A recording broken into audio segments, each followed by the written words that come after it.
Hello, my friends. This show is Stand to Reason. The host, Greg Koukl, that would be me. And, I had a last hour, and I don't know if you're just picking this up as the first hour in your market, but last hour was fabulous. And if you missed it, I hope you can get it. But it's just got me rolling here. I almost want to jump right into phone calls. But I have something to share with you here on Stand to Reason that relates to something I said last week as I open the show that I just want you to hear. And for the most part, I am going to be reading something to you that someone else wrote. And it's a letter of thanks to me. And I always feel a little bit uncomfortable doing this because I don't want you to think I'm trying to somehow showboat, grandstand or whatever. That's not my heart. But I think that this piece it captures something that it might be helpful for you to hear. Now, last week when I kicked off the show, I talked about my daughter's first day of school. My daughters go to a Christian school, specifically a Trivium classical school, and I don't mean to sound all hoity-toity, but it's just a place that really tries to integrate the Christian worldview in everything, and it follows a medieval educational motif called the Trivium, and so you could say that my daughter's school is still stuck in the Middle Ages, which I think is a good thing. And how the first day of school, starting with the chapel and the things that were covered in the chapel, like starting with the Gloria Patri, everybody's standing with arms, or the children are standing with arms raised, singing the Gloria Patri, which is a type of doxology. Glory be to the Father, and to the Son, and the Holy Ghost, who was in the beginning, is now, and ever shall be. Something to that effect. I don't know it by heart because I don't sing it every morning like my girls do, but they know it. And then talking about the chief end of man being to glorify God and to enjoy him forever, and the other things that were included in, and the sense of deep satisfaction and safety my wife and I feel for our children who are being taught by friends who share our worldview, our deep convictions about the nature of reality. And that, as I put it then, no education is neutral. There is no neutrality when it comes to these kinds of things. Every point of view, I should say, every kind of education, it comes from the perspective of a point of view. And so that point of view is ultimately going to influence, in some measure, how the education of the children is done, either by its presence, that is, the point of view is going to dictate certain things are taught in a certain way or certain things are said in particular ways, broadly political correctness, if you want to think of it, one of the categories, or that view is going to leave things out, and therefore it will educate by absence. And both of them are powerful ways of educating, and no matter what one's worldview is, that view will be communicated. So for those who are thinking, well, our public school is a pretty good public school, and there are a lot of good ones in many regards. There's no question about that. Nice people who have lots of virtues, etc. They do a good job in the kind of education they do. I don't deny that at all, but even so, there is a worldview that is going to be subtly communicated that is going to be hostile to the Christian worldview. And it may be more subtle than most. Some schools are not as aggressive, but you can't avoid it. I personally don't want that for my girls. And so thankfully, we are in a position to send our children to a private school. And thankfully, it turns out not to be that expensive. We can manage it. But I did say I think that my wife and I would sacrifice quite a bit to be able to send our children there. Now, I hope anybody from the school administration is not listening so that they want to increase our prices, but you get my point. So I said all of these things, and I guess I don't know, I might have said something like this last week, but I don't at all mean to be putting any kind of guilt trip on anyone for the way they school their children. You are responsible before God with the circumstances that you find yourself in to educate your kids. And I have my values, I have my reasons. If my values influence your values or my reasons influence your actions, then all right, good. But I'm not trying to put anybody down, okay? That's my spirit.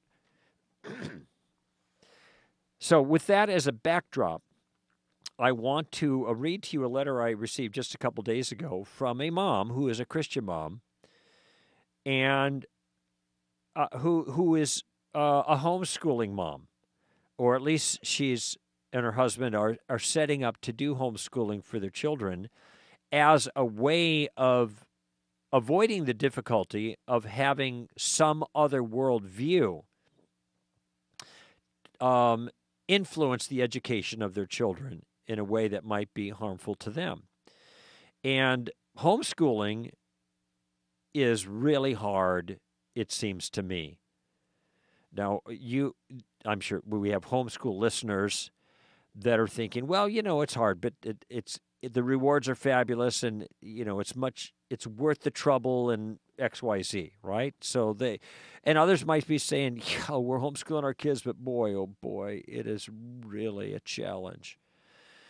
Okay, I understand that, and I understand that. And it may be that because of the challenge, some of you have wondered whether or not you ought not just kind of go with the flow and use the public education that you've already paid for, let's face it, and then just wave the white flag.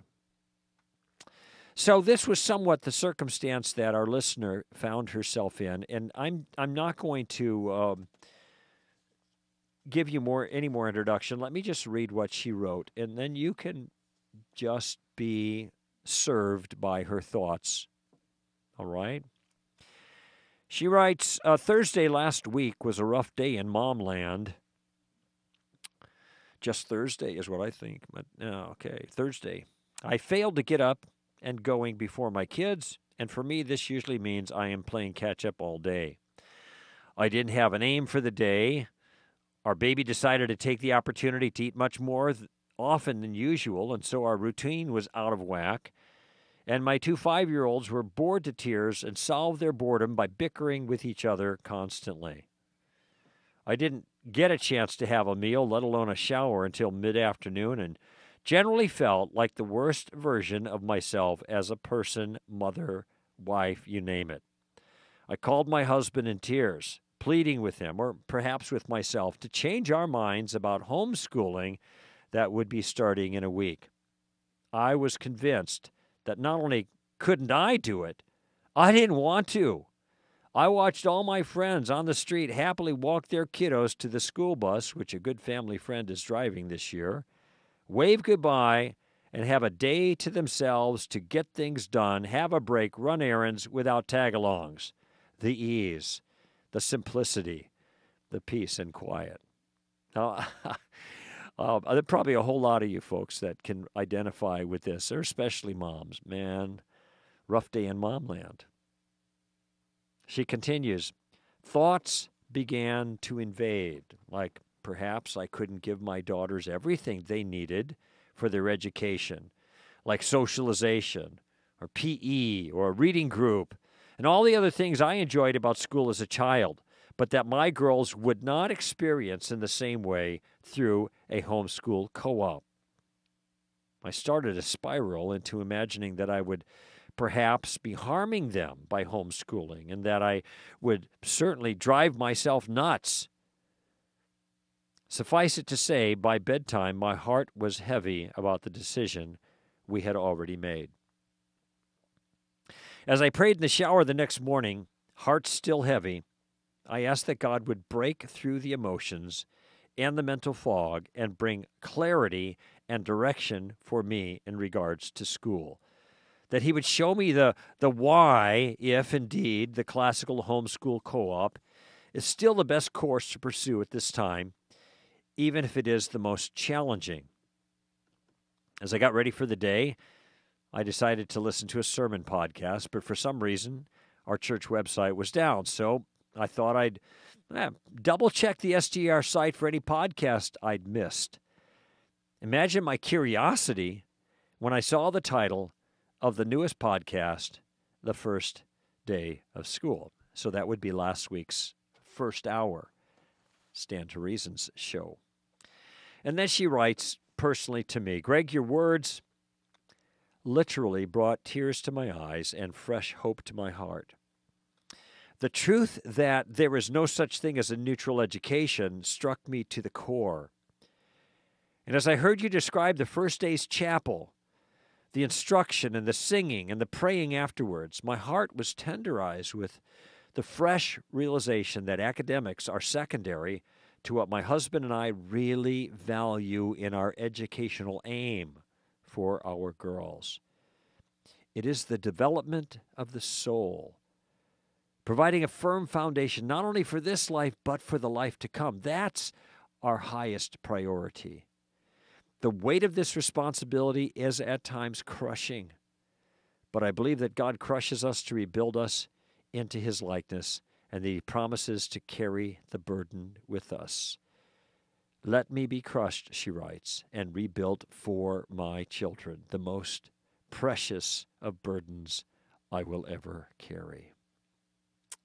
Wow. Then she says, as she's closing, I'm so grateful that while we don't have the ability at this time to send our girls to a Christian school, sounds like financial liabilities, I don't know, but she says we do have the opportunity to homeschool them with a fabulous classical Christian co-op. I trust that as we proceed, even though aspects of this path seem daunting at present, I am confident that God will bring provision in ways I can't expect or anticipate from this vantage point. I believe that simply being faithful to him will bring joy, peace, and fulfillment to our family. And hey, maybe I will absolutely love educating at home. Regardless, after listening to your podcast and discussing it afterwards with my husband, we are renewed in our conviction that this is the best path for us at present, that we must educate our precious girls in light of eternity with the best of our ability as God gives us grace to do so. Thank you for sharing your experiences. This week, it has truly made a difference in our lives and in the lives of our girls. I'm very grateful. All the best. And she signs off. What a sweet, dear letter. It really helped make my day today. It was really an encouragement. Partly because, you know, sitting behind a microphone, you never know what's going to resonate with people. And that line, there is no such thing as a neutral education, I've said that many times. I actually got the line from Doug Wilson, who helped formulate the educational school system that my children's school belongs to. So that thought came from him. It influenced me. I got to thinking about it and just made its way into my own vocabulary, which made it into this person's heart and served her well. And I'm just glad to hear that. But I hope that maybe some things that she has written here will be an instruction and an encouragement to many of you who are struggling right now with your commitments to your children's education, and the choices that you're making are burdensome, but make it possible for your children to be prepared not just for time, but for eternity, just as this writer put it. So it encouraged me. I hope it encourages you as well. Let's Brooke, let's go quickly to break here. We're going to break out a little early, and then I'll get to your calls. Incidentally, if you'd like to give me a call during the live show, which is on Tuesday afternoons from 4 until 7 p.m. Los Angeles time, the number is 855-243-9975. If you're outside of the U.S., and we do have callers from different places on the globe, one Sunday in the past I had calls from 4 different continents. That number is 562-424-8229. Those numbers will get you Greg Koukl and Stand to Reason. Would you like brief, easily digestible answers to some of the challenges you face as a Christian ambassador? Well, that's why we created our Ambassador's Guide series of booklets. Each volume in this series is designed to equip you with the practical tools you need to understand a topic or area of concern confronting Christians today. With these booklets, you'll receive concise and approachable guides to various philosophies like pluralism and postmodernism, world religions such as Islam and Mormonism, even strategies on how to answer the challenges of the new atheists. To order a booklet from the Ambassador's Guide series, visit our online store at str.org or call 800-2-REASON. Let's see. Let's go to La Mesa, California, I presume. Let me find the button. Is that, Carl, is that La Mesa, California, down in Yes, San that's Diego right. County? Okay, Yes. good. Welcome to the show. Oh, thank you, Greg. Last time I saw my doctor, he saw that I was reading a book, Know Why You Believe, by Paul Little. Yes. And I guess in his, he kind of misconstrued the title or meaning of the book, I think, because of an issue that's been bugging him, apparently. So he's asking me to, why are humans religious? And he was, he said he's going to be, long story short, reading a book by some anthropologist kind of on the subject, and he said maybe in the next appointment we can get together and compare notes. Oh, good. I have some ideas, directions I could go with him. His background is Jewish and so on, but I was wondering what you had in mind, what you might contribute Sure. there. Yeah, I never heard that take, know why you believe. And, of course, Paul Little meant know the reasons why you believe. Yeah. And the other take would be, what are the emotional motivations to be religious? Yeah. And, of course, that's not what Paul Little had in mind. That never occurred to me. But, of course, a lot of people approach the whole spiritual religious enterprise that way, particularly people who are skeptics or maybe atheists. And what they want to look at is they want to look at the emotional reasons or the psychological reasons or the sociological reasons that people might be driven to believe in something instead of looking at the reasons for the belief. So the first would be psychology, sociology. The second one would be, religious reflection proper. Why the first one is why emotionally might someone want to believe in God? God's a crutch, but that doesn't tell you anything about God. It only tells you about people's psychology. It may be that God actually exists regardless of the fact that many people are motivated to believe in him because he satisfies some kind of emotional need. So I suspect it's sometimes hard to know how to proceed with a person like this. If is he an atheist? I don't know. His background is definitely Jewish, I think. He may be an observant Jew. I'm not sure. Okay. But, I don't know exactly what type of Jew he would be or anything. Right. Well, if he is an observant Jew, this means he takes the Torah seriously. Mm-hmm. And I think the Torah, that would be the first 5 books of Moses, does give a very defensible or plausible explanation for why people are religious. And the reason the Torah gives, I think, is because human beings are unique creatures in that they share the imprint of God. They are made in God's image. And we see that in the first page of the Torah. Mm-hmm. And then repeated on in chapter 9 of Genesis, we see that capital punishment is initiated precisely because human beings are specially made in God's image. And so if man sheds man's blood, by man his blood shall be shed, for in the image of God, God created man. Mm-hmm. And so it is this, it is in virtue of this inherent dignity that human beings have that we have moral obligations to each other, and we also have a hunger or a thirst for the divine. Augustine, I think, there's a couple of people who have offered a reflection like this, but I think Augustine's is probably the most well-known. And it goes something like, Lord, you have made us for yourselves, and our souls are restless until they find their rest in thee. So there's a possible platform for discussion.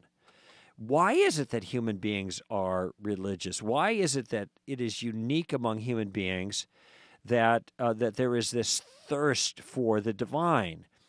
And the answer that the Torah gives, you might suggest, is completely plausible to me, and that is that we were made for God. We are made like God in some way, so it's possible for us to have a friendship with him, and therefore we hunger for that friendship that we are currently estranged from. So that's a way to go. Now that's working from the existential, that is our own experience of things, to a credible explanation for why the world is the way it is. If somebody is a materialist, all they could do is talk about how we maybe fear death, or we fear the unknown, or something like that. So we invent a God to make us feel better. But I have a rejoinder to that, and that is, why would anyone invent God to make them feel better when the God, especially in the case of the Judeo-Christian tradition, is a God that is very demanding? If we were going to invent God, it seems to me we'd invent a God much more like us rather than the God that we find in the pages of Scripture. So that doesn't strike me as persuasive at all. One thing that's compelling about the Scriptures, the God that we find there is so much unlike us. He is not made in our image. It's the other way around. So we didn't invent him. He invented us. That's, it seems to me. So there's grounds for discussion there. Mm-hmm. That might be a way to go. If he's raised in a Jewish tradition, it might be fair to ask him why he does not consider Jesus as the Messiah. And I mean Jewish religious tradition. And he might say, well, I'm Jewish. And I say, yeah, I know that. So, and you're asking him for more explanation than just, well, Jews don't believe in Jesus. I know that Jews don't characteristically believe in Jesus. My question is, why not?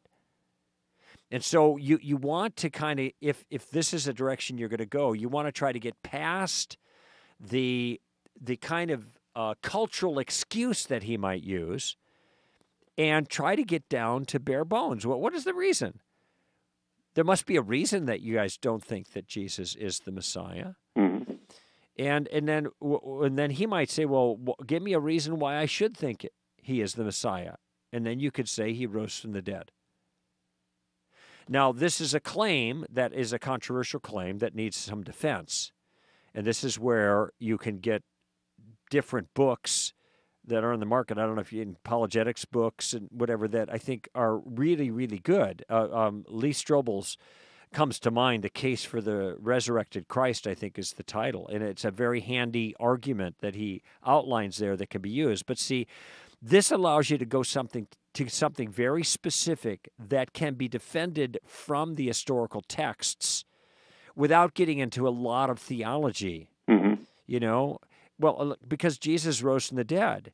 He predicted his own resurrection. He got crucified. The tomb was empty. The disciples saw him. What's the best explanation for these things?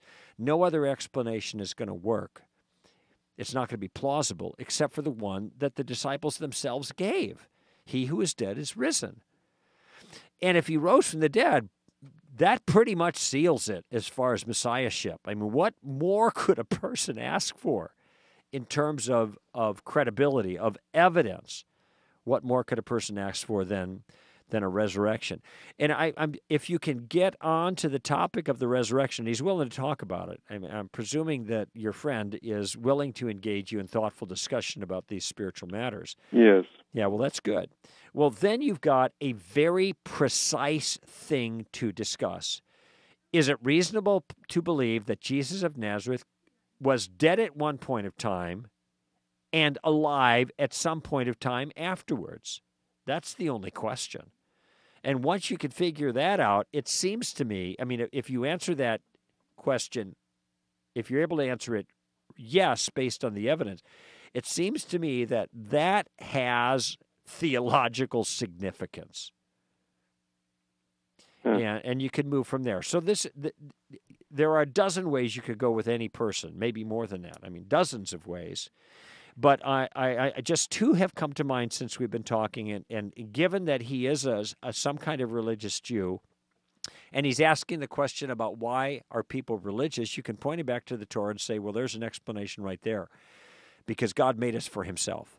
We bear his image. We are like him in some way.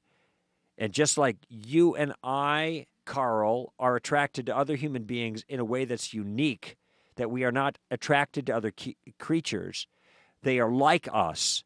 We seek a fellowship and a communion with those that are like us, even though we might like our Fido and Mew Mew and whatever, all our pets. Still, human beings are special and unique, have a special place for our yearning to be close with. Because they are like us, we have a yearning to be close with God because we are like him. That makes sense, and that's what the Torah says. That's one line of argument. The second line is asking or pursuing, why is it that he doesn't believe Jesus is Messiah? Not the cultural reasons, but the actual rationale why Jesus ought to be rejected. And if you could then advance the idea that here's one good reason to believe that he rose from the dead, now you've got a specific issue you can focus on that has been very well developed. I mean, those are two ideas. Okay, thanks a lot, Greg. Carl, give me a call back after you had a couple of conversations. Let me know how it went, okay? Okay. Yeah, I'd look forward to hearing from you. All right, thanks. All right, thanks for the call. Let's go to Boise, Idaho. And Chris, I just mentioned that there's some people driving down from Idaho, I think, that are going to be part of the Rethink conference. So that wouldn't be your group, would it? No, it wouldn't. But I am associated with a church who, and in their youth ministry, and I sure would love to have brought them and bring them. I'm planning on making a big push to do it next year. Okay. All right. That's good. You still got 3 weeks now. May not be enough time to plan for that group, but to make such a long road trip. But next year for sure. We'll be back. Yes, for sure. So what's on your mind? I'm 44, and I've been deciding what I wanted to do with the rest of my life. Okay. And, the only thing that really has lit me up my whole life for the last 20 years has been the church, Christianity, apologetics. And I really think that I want to devote the rest of my time on this planet being heavily involved with, more church things as opposed to just doing church on Wednesday nights or Sundays and, just living a Christian life. I want to be more impactful. So I was considering, I am a graduate from Biola. Uh-huh. And I was considering going back for my master's in apologetics. All right. And and being in Idaho, they do offer the distance learning program. That's right. And their program is without parallel. I am really thrilled to see programs popping up around the country. Denver Seminary, I think, has one. Southern Evangelical Seminary, now Houston Baptist, and there are other places. I think Calvary Chapel has some kind of program. I don't know. I'm thrilled to see them popping up all over the place. But I'll just say Biola is the program to beat. And all I mean there is I think that on balance, they've got the best package. They've got the speakers, they got the history, they got the background, they've got the feasibility because they've got the online program. So I'm a little bit biased, but well, I am too. I got my bachelor's there in 2000.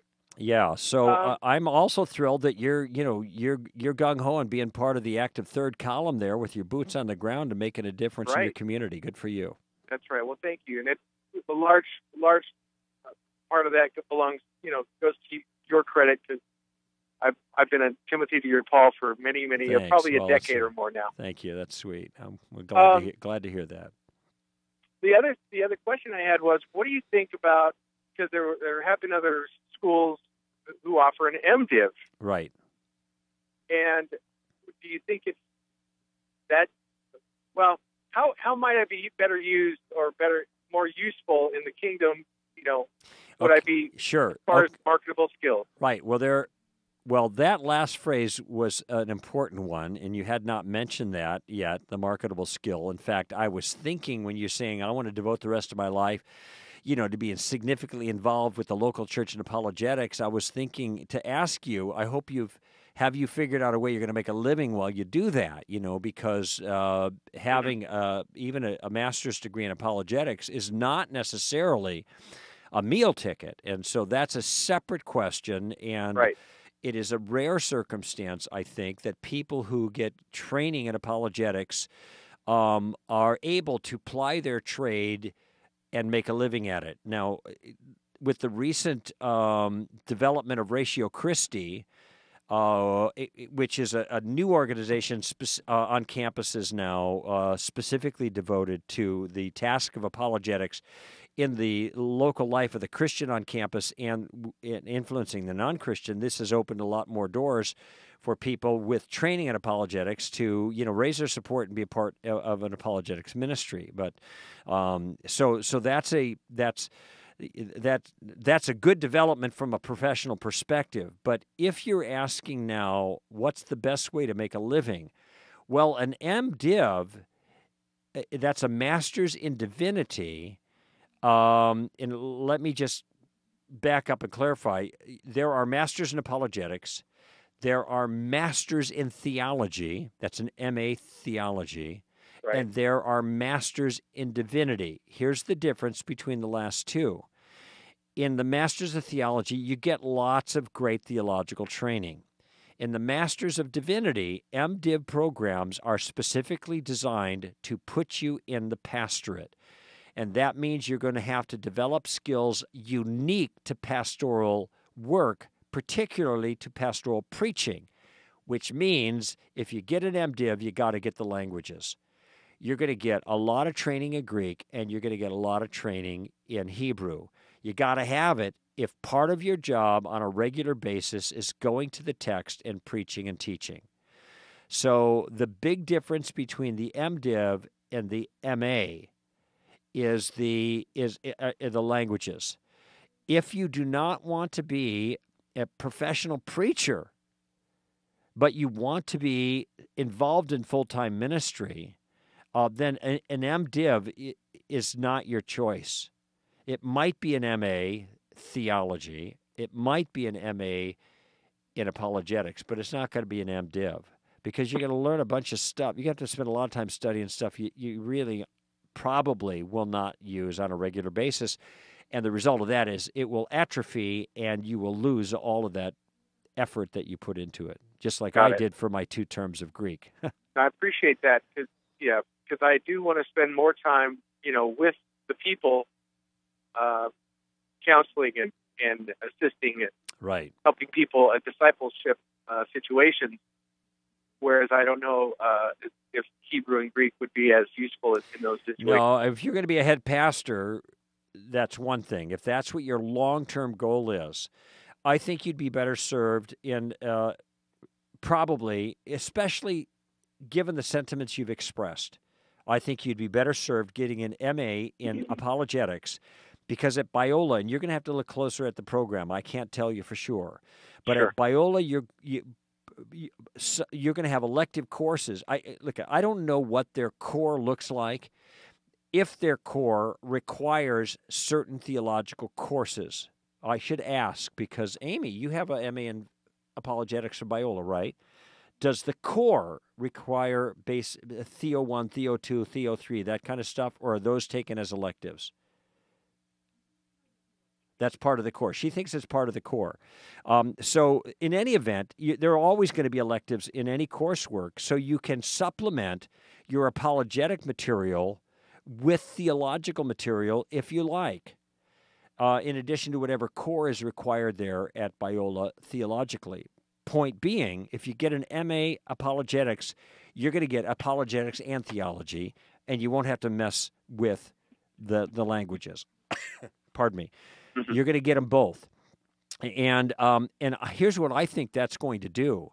This is going to make you a very valuable candidate for the local church environment. Local churches are buying up pastors. That's what they do. They add to their pastoral staff. What can you bring to the table? Well, you can bring what everybody else can bring, some theological training, which is really important. But it's a feather in your cap to have some training in apologetics. I'm just thinking of my buddy Jonathan Noyes at our church, atheist turned Christian, got his MA in apologetics and was serving our local church faithfully while he was making a living with his family. And as they began expanding their staff, they grabbed Jonathan.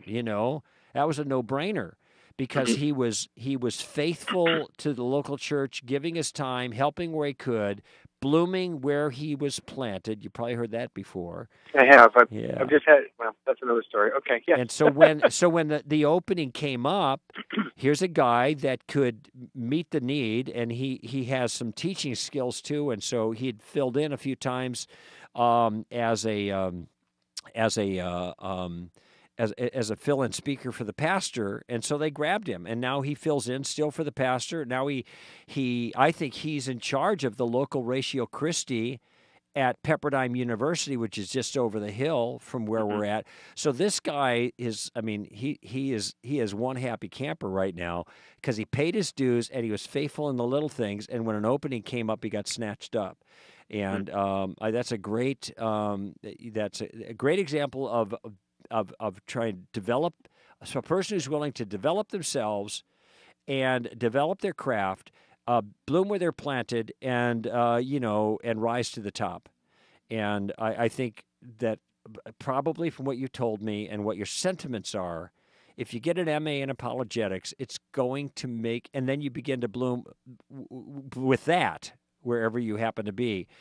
This is going to make it a much easier situation for you to participate in a local church staff and make your living that way, or possibly focus entirely in apologetics if something like that comes along. You'll have both opportunities.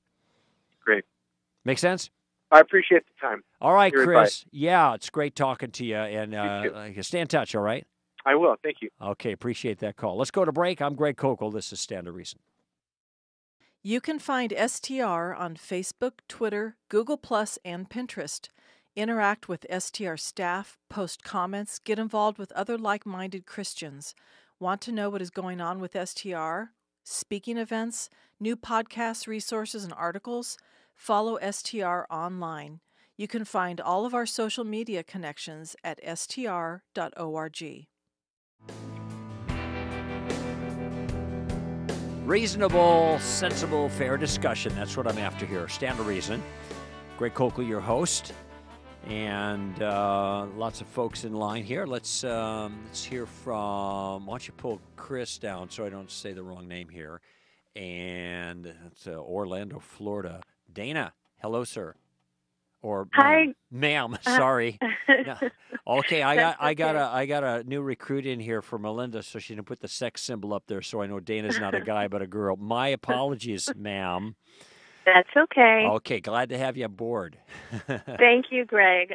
Thanks so much for your time, and I really appreciate your ministry. I have benefited from STR for many years since I was an undergraduate student. No kidding. I'm now completing law school. I have 3 more months to go. Wow, congratulations. I'm not a traditional student. I'm 35, but I'm doing it anyway. Well, good for you. You know what? The traditional students are no longer the traditional students, from what I can tell. Right. I bet you there's a lot of people that are more midlife, we're up kind of like you, not 20, 25, but older. Lots of people like you going back to school and doing what you're doing. So I tip my hat to you. Thank you. Well, this question is not a relationship question per se, but it is definitely part of it. So I don't know how much you know about the so-called dating scene, Greg, but it's hard out there. Well, I was in the dating scene until 4 days before my 48th birthday. So wow. Now it's been 16 years now, but I have sympathy for you. Okay, well, thank you. So I'm being pursued by a gentleman who is a Christian, professing Christian. I've been a Christian since my sophomore year in college, Mm-hmm. and we had a discussion recently, and he revealed that he believes that homosexuals are born that way. Mm-hmm. He doesn't see why God would allow them to have that desire so strong, cannot be shaken, and then condemn them. Mm-hmm. And he says that,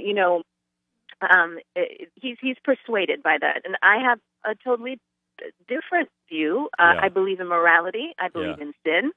And I told him I believe that while I don't understand everything about sexuality, about the world, about the Bible, Mm-hmm.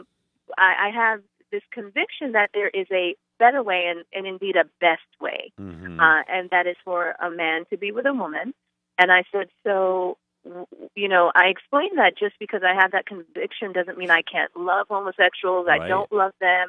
I don't walk around pointing the finger. I Right. hug them, embrace them, all of that. Uh-huh. And so I guess, this individual and I, we get along great. He's an intellectual. We're compatible. Mm-hmm. But with this issue, which we both feel very strongly about, my question is, one, how do I answer him? Mm-hmm. Two, can you, and I know this question, even forming it, I feel somewhat foolish for asking it, but can you be a Christian and hold such a view?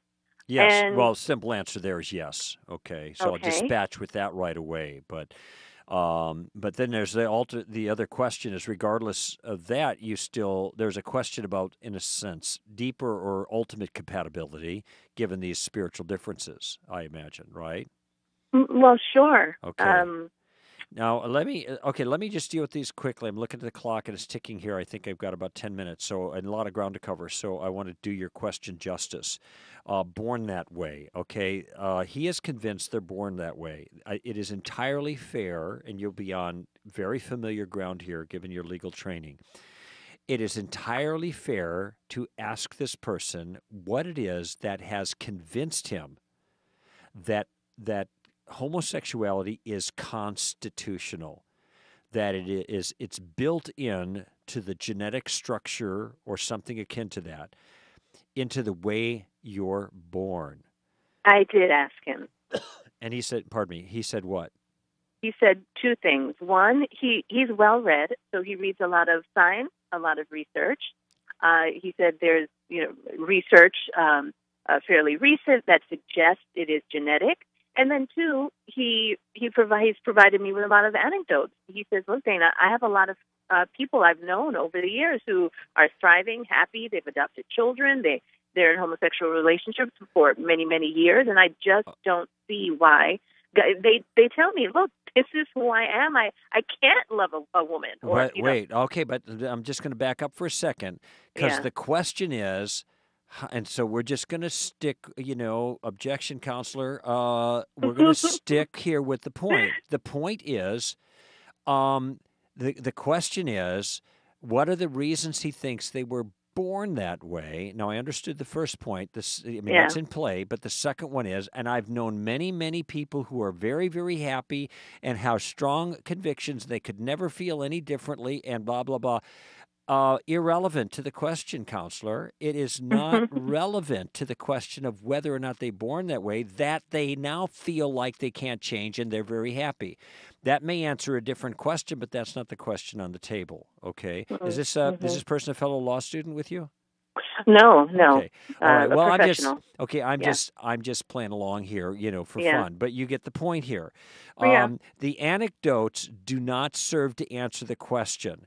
They may be very happy, and they may say that they can't change. But the fact is that massive numbers of people who are experiencing same-sex attraction change spontaneously with no counseling of any kind. This is on the record. This happens. So whether or not they can change, this is irrelevant. This is irrelevant to the question at hand, okay?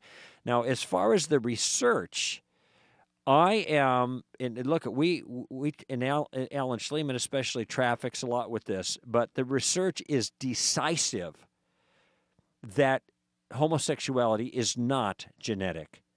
And there is no gay gene that has ever been found.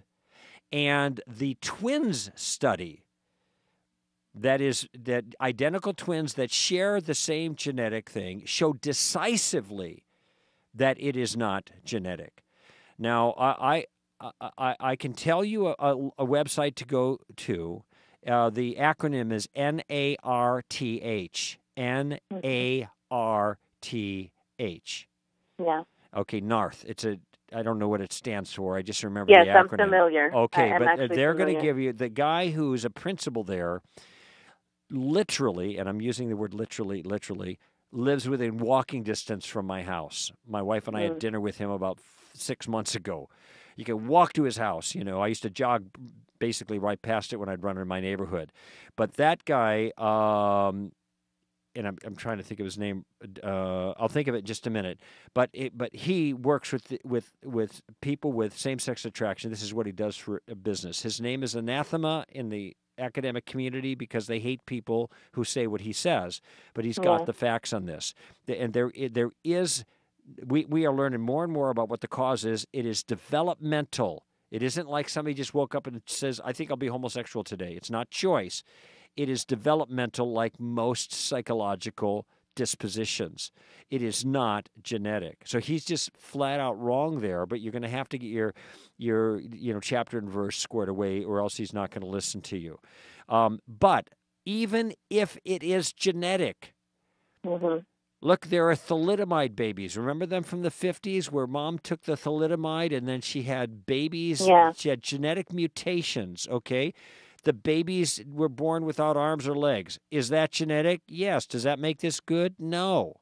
Right. I have a genetic disposition towards women. It doesn't mean that I can have any woman that I want, that all of my sexual desires determined by my genetic makeup are good. The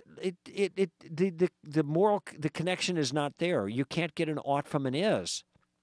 Just because, even if it were genetic, just because it is natural for them to feel that way doesn't mean that it is right to feel that way. All right. So he's, and I'm moving a little quickly here, but he's guilty of a logical fallacy at this point. Okay.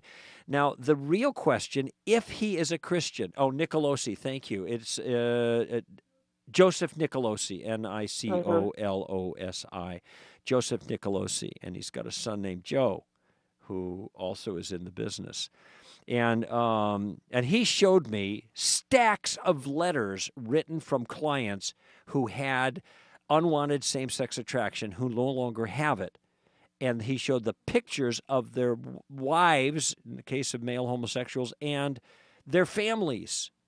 So, and this wasn't in vitro fertilization.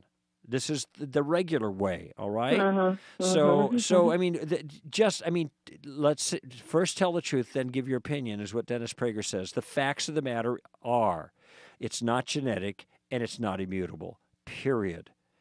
So, Greg, how could you said you started off by saying, just to answer my first question, that yes, you can be a Christian and hold this view. Okay, well, that is, a person's salvation is not related to whether or not they're confused on this issue. But this raises another question, and this is the one that really matters here. So let's zero in on it. This isn't about science. This isn't about genetics. This isn't about ought not be about political correctness. Your friend testifies to being a follower of Christ of some sort. The Bible is our guide for those inside of the faith. So then why is it he is siding with the secularists against Scripture?